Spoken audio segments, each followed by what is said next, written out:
Here is my 95 Ram dually on bags and a 4-link rear, onboard air. It's got train horns, 01 quad cab leather seats and door cards, shaved door handles, shaved antenna, shaved box light, shaved tailgate, custom grill insert. Lots of work on this thing. It's quite the custom build. Painted mirrors, no clearance lights as well. A lot of work was put into this thing. So the real question you're after is probably, how was the bags done? So up front, place of the coil spring, behind the camera angle here. There's the bag. Just sits in the factory A-arm.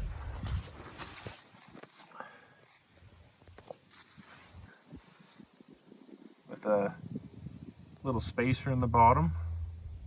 This thing. In the top, but nothing crazy. Factory steering, factory suspension, 10 lug adapters, and we got the train horns up here.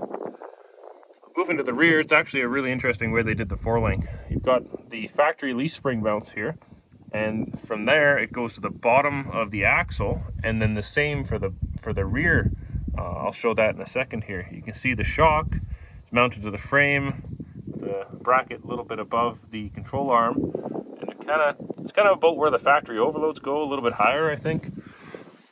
Flip around to the back. Mine, the bungee cord, the hanger broke, so it was a temporary fix, but here's the rear leaf spring mount, and this is a lower control arm. And that goes to the upper section there, and it works great. Has lots of travel, and the axle doesn't move that much. Here we've got the bag mount, if you can mind the glare. Has a lower bracket welded to the axle. The leaf spring perches were shaved. Got a bump stop here, and we've got a nice beefy track bar mount going to the frame with an adjustable on one end and then a bushing on the other end. And then there's a crossbar for the upper bags on the top here, as well as the frame having been boxed right near it as well. And then frame has a small C-notch in it, and it's being boxed as well. Here's a close-up at the track bar bag mount kind of combo. The exhaust runs underneath, so you only raise it so high before it touches the exhaust.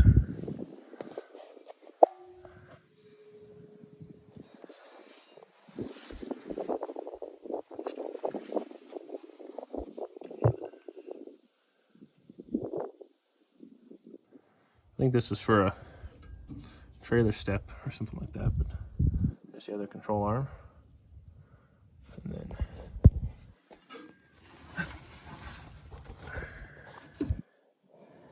there's a close-up at the C-notch. Looks pretty sturdy. Then you have the bump stop right below it. And the bag mount. Upper control arm, the shock. And then right here is the air tank. Someone did a shitty spray in rattle can bed liner, but otherwise the box nice and straight. But you can see for the shaved tailgate, they flipped the handle, made a piece for the inside. So, and then underneath this fitted cover, put that up. The bag solenoids, and these are due for a service to be cleaned because sometimes they stick, but probably get them mounted a little bit nicer, but they work.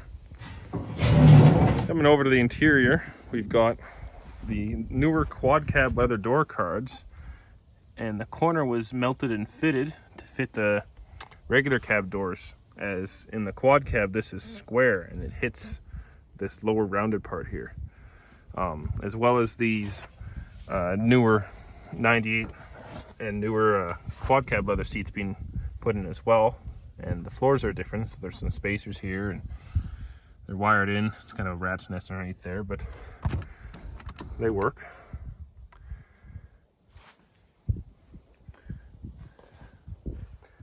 Got some gauges, and then this is what controls the bags. So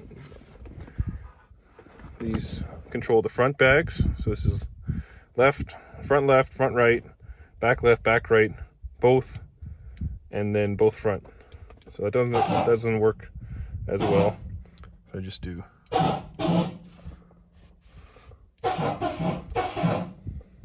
drop that. And then if I have the truck running, the back ones work. I don't know what the case is there. And then there's a bag pressure monitor up top. However, I haven't been able to figure out how to make it work. And because of the shaved antenna, the antenna for the truck is right here. I'll just have to glue that back up. Lots of little things that just need to be addressed and taken care of, but otherwise it's a pretty cool build. Lots of fun to drive. Now under the hood it looks terrible because when I washed the truck I forgot to watch the engine bay, and of course it wasn't until after I applied the wax that I thought that I should wash it. And yeah, it's pretty dusty. It doesn't look good for how nice the truck is. It's got a Banks intake, pretty much otherwise a stock engine with a built trans. And right here is a York 210 AC compressor. This comes on older vehicles, kind of like 1980 and older. And it is driven off a V-belt off the alternator. And then there's a little bracket right there that mounts to the alternator. This is the tensioner, which you set the tension with a nut right there. This is the intake for it, and this is the outlet. And then this is the trigger wire, which triggers the clutch for it based on air pressure. So I think it's anything below like 100 psi it triggers and it runs. So it's nice because it's always reliable, and it's a self-contained oiling inside it. So you just make sure you change the oil in it, but otherwise they're pretty indestructible. One of the common things people like to say against these trucks is they're stupid, pointless, and you can't tow with them. Well, when I was getting the tires for this truck, because it used to have 19.5s, I looked for the highest load rating tire I could find. And these are Nitto 420V tires. And their load rating is, let's say, 2,100 pounds at 50 PSI. Now you times that by 4, you get 8,400 pounds. And the factory back axle is rated for 11,000 pounds, but it's overrated for the tow capacity of the original truck. So you can still tow the same as the factory rating is for. I've towed an enclosed trailer with this, with a car inside it, and really, you're not going to go and haul a full 40-foot gooseneck with hay bales on it with this kind of truck. It's pretty much just meant for towing a nice muscle car or JDM or European or whatever you have behind it and looking really good doing it. You know, you gotta have a cool tow vehicle to match your whatever you're towing. Now I think this would be really cool to have a gooseneck in, and a flat black gooseneck with matching wheels would be awesome.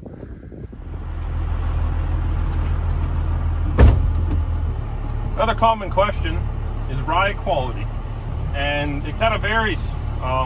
Depends on where you have the bag set. So of course, you have them all the way aired up and super stiff, it's going to be kind of a rough ride. As well as the bags not having as much travel, and the tires are a major contributor to kind of how it rides, and the small tires don't help the case. Now, I've never taken them out.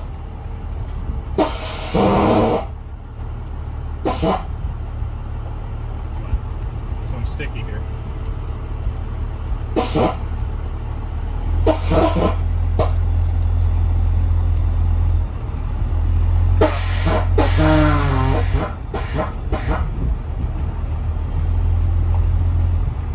Ride's quite nice, kind of more aired down.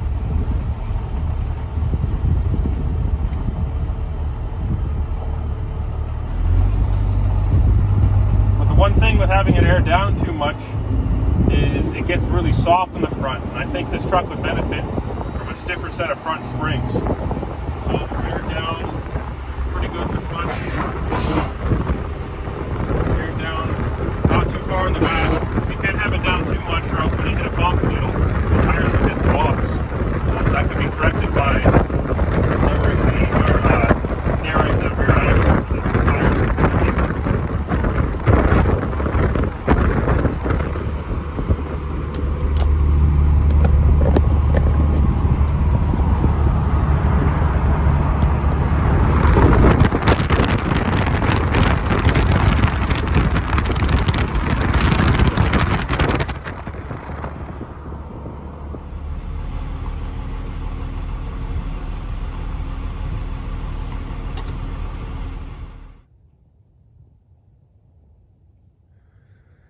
that's it on the truck.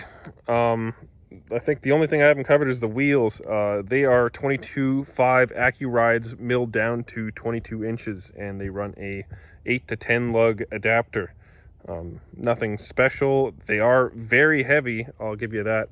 With the adapters, and even being aluminum, it is a very heavy wheel and tire combo. Otherwise, I think that's it. Hope you enjoyed the video, and hope to see some more slam dualies out there, or even some 4-link rear pickup trucks on bags.